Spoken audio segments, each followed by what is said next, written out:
মোদির নাম মুখে আনতেও ভয় পান প্রধানমন্ত্রী। পাকিস্তানের পার্লামেন্টে দেশটির প্রধানমন্ত্রী শাহবাজের দিকে এভাবেই কটাক্ষ করেছেন বিরোধী সংসদ সদস্যরা। পাকিস্তানের পার্লামেন্টে শাহবাজকে কাপুরুষ বলেও আখ্যা দিয়েছেন বিরোধী পাকিস্তান তেহরিক ইনসাফ পিটিআই এর এমপি শাহিদ খট্টাক।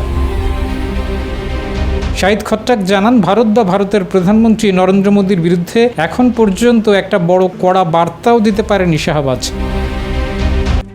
RICL TMX, যুগের পর যুগ স্থাপনা থাকে মজবুত। ভারত নিয়ন্ত্রিত কাশ্মীরের পেহেলগামে সন্ত্রাসীদের হামলায় 25 পর্যটক সহ 26 জন নিহত হওয়ার পর থেকেই কাঠগড়ায় রয়েছে পাকিস্তান। অভিযোগ উঠেছে পাকিস্তানের শাহবাজ শরীফ সরকারের দিকে। এবার নিজের দেশের পার্লামেন্টে সমালোচনার মুখে পড়লেন প্রধানমন্ত্রী শাহবাজ। ভারতের সঙ্গে উত্তেজনাকর পরিস্থিতি তিনি যেভাবে সামলাচ্ছেন তা নিয়েই অভিযোগ করেছেন পাকিস্তানের প্রাক্তন প্রধানমন্ত্রী ইমরান খানের দল পিটিআই। শুক্রবার 9 মে পাকিস্তানের পার্লামেন্টে শাহবাজকে এসব কটাক্ষ করা হয়। পাকিস্তানের পার্লামেন্টে অধিবেশন চলার সময় খাইবার পাখতুনখোয়া প্রদেশের পিটিআই সভাপতি খট্টাক বলেন, সীমান্তে দাঁড়িয়ে পাকিস্তানি সেনারা ভাবছে সরকার বীরের মতো লড়বে, যখন বর্তমান পাকিস্তানের নেতা একজন কাপুরুষ মোদির নাম পর্যন্ত মুখে আনতে পারেন না, তাহলে সীমান্তে লড়াই করছে যে সেনা তাদের কাছে কি বার্তা পৌঁছাচ্ছে।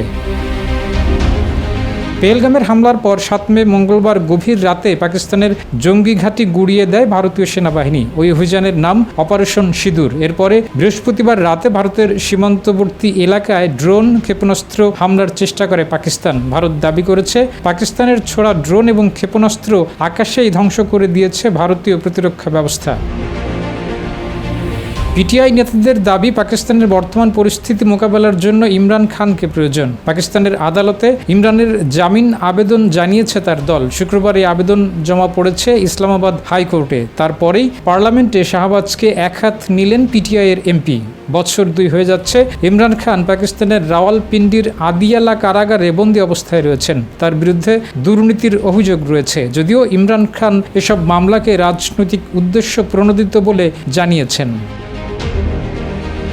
ডেস্ক রিপোর্ট, জয় দিন।